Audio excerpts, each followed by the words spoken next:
Park Hotel itself, there has been a catastrophic failure of the ability to actually manage, COVID infection in that, in that hotel. So you've got 20 confirmed cases. They've got one person in hospital. You've got limited, medical, treatment inside the supervision inside the hotel. People who are positive are on level 1. People who are still negative are testing negative on level 2 and level 3. But it's created an incubator, what I've called an incubator. You couldn't, get better circumstances if you wanted to, circulate, or unless you wanted to deliberately attempt to infect everyone in the Park Hotel. And we're waiting 3 days now. People who are negative, one of those have now tested positive, part of that 20. We're waiting 3 days now for the results of the second lot of testing. It's a disaster. And Ian, tell us about the people in the hotel. Where are they from, and how long have they been there?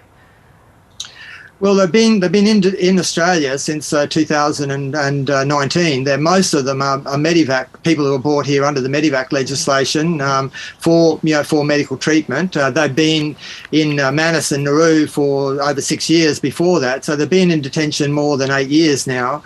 But as I said, in detention in Australia for longer than 2 years. There are some people who are not Medivac. There are also people from Nauru who were brought after Medivac was repealed, but they've not got the medical treatment that they were promised either.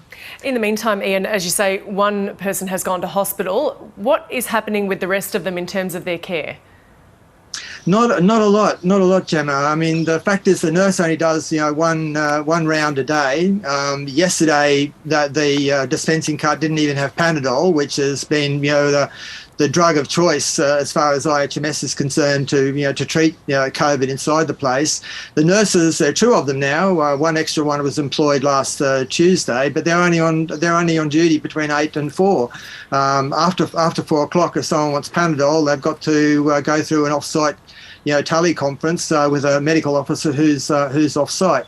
So even the level of medical supervision inside the hotel is just completely inadequate. You have got people there with quite severe symptoms, with a lot of congestion, severe pain. There are some mild cases, but the truth is some people have collapsed. But the only way they would be identified now is either at those rounds, once a day when the nurse makes, but they could be for hours inside the hotel, inside their rooms, needing assistance, but not being able to get that assistance.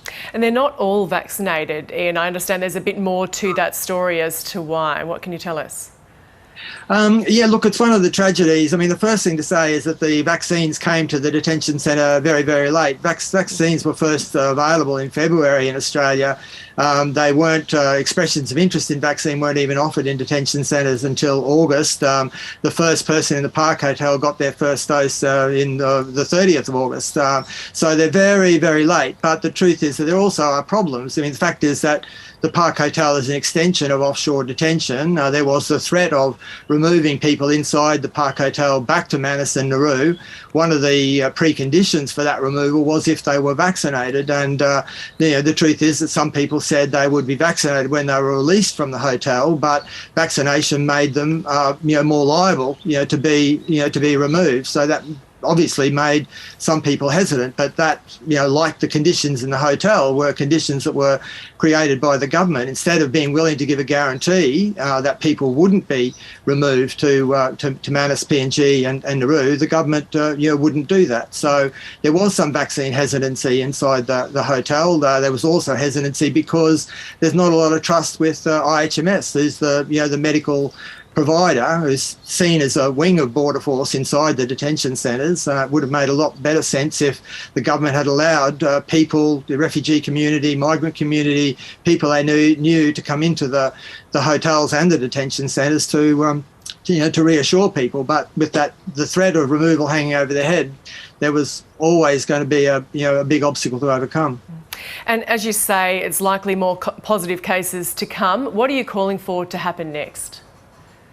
Well, I think there has to be, a few things. I mean, first of all, it has to be the control of the Park Hotel has to be taken out of the hands of Border Force and Serco. We need evacuation of the hotel. We need the basic separation of people who are positive to be safely quarantined and separated from people from the risk of infecting other people in the Park Hotel. But I think beyond that, we also have to see that that it is only if this evacuation of the hotel is the first step to actually release into the community where people can be safe and secure, that the evacuation is going to work. But at the moment, whilst things stay the same, we're likely to see more infections inside the Park Hotel. People need safety, they need security, they need proper quarantine facilities, and they need to be free.